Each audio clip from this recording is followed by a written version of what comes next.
2024-এর আন্দোলনে actively participate করে involve ছিলেন এমন লোকজনই কিন্তু এই দলটা নেতৃত্ব দিচ্ছেন। তারা গণতন্ত্রায়নের পথে নিজেরা বাধা সৃষ্টি করবেন এইটা আমি মনে করি না। আমি কোনো শঙ্কিত নই এই যে ইলেকশন পার্টিসিপেশন সম্পর্কে।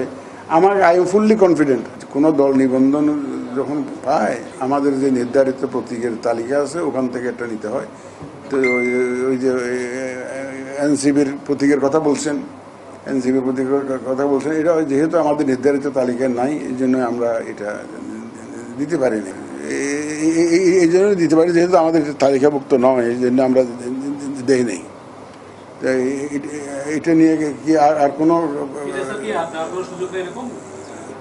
না, বিধান হলো যে আমাদের যে তালিকাভুক্ত প্রতীক আছে ওখান থেকেই নিতে হয়।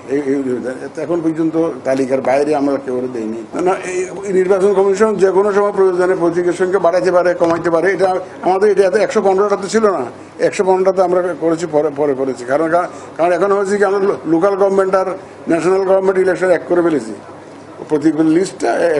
তার জন্য আমাদের প্রতীকের সংখ্যা অনেক বেড়ে গেছে। সাপলাতে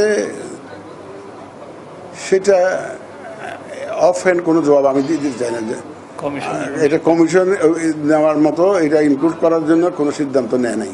আমরা এই নির্বাচনে নাম্বার 1 হচ্ছে যে এটাকে অংশগ্রহণমূলক একটা নির্বাচন করতে চাই আমরা, যাতে নারী পুরুষ নির্বিশেষে সবাই যাতে সুন্দর পরিবেশে নিজের ভোটটা উন্মুক্ত পরিবেশে নিজের পছন্দ মোতাবেক যাতে ভোটটা দিতে পারে, সেরকম একটা পরিবেশ আমরা সৃষ্টি করতে চাই।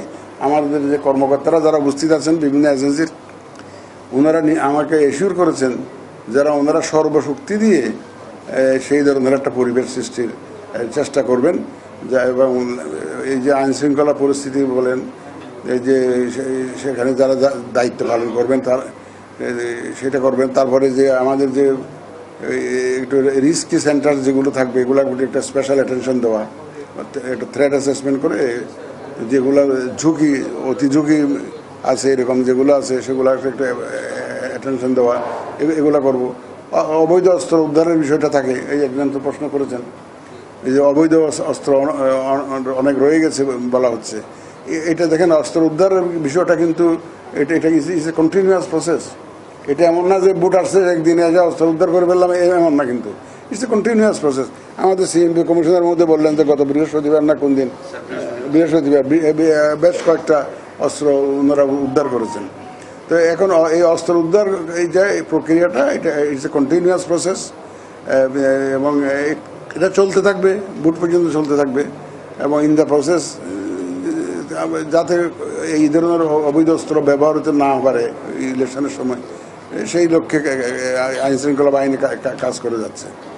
যারা এনসিপিতে নেতৃত্বে আছেন এখন, আমরা দেখি আর কি, বাহ্যত যারা দেখি বা আমাদের সাথে যারা মিটিং করতে আসেন, তারা কিন্তু 2024-এর আন্দোলনে অ্যাক্টিভলি পার্টিসিপেট করে ইনভলভ ছিলেন এমন লোকজনই কিন্তু এই দলটা নেতৃত্ব দিচ্ছেন। এবং তারা গণতন্ত্রায়নের পথে নিজেরা বাধা সৃষ্টি করবেন এইটা আমি মনে করি না। আমি তাদেরকে দেশপ্রেমিক এবং অতিমাত কোনো অংশেই তাদেরকে কম দেশপ্রেমিক আমি ভাবতে চাই না। তাহলে তারা এরকম জান দেওয়ার জন্য রাস্তায় নামতেন না, তাই না? এই যারা নেতৃত্ব দিচ্ছে এনসিপিতে, তারা অনেক জীবনের ঝুঁকি নিয়ে এই আন্দোলন, এই অভ্যুত্থানে তারা যোগদান করেছিল, অ্যাক্টিভলি ইনভলভ হয়েছিল। সুতরাং তারাও দেশের মঙ্গল চান, তারাও দেশের ভালো চান, তারাও দেশের গণতন্ত্র চান, সীমাবদ্ধতা সম্পর্কে ফুললি অ্যাওয়্যার। এবং দেখবেন যে একটা অবস্থানে আসবেন। তাতে আমি মনে করি না NCP will B A problem for transition two democracy.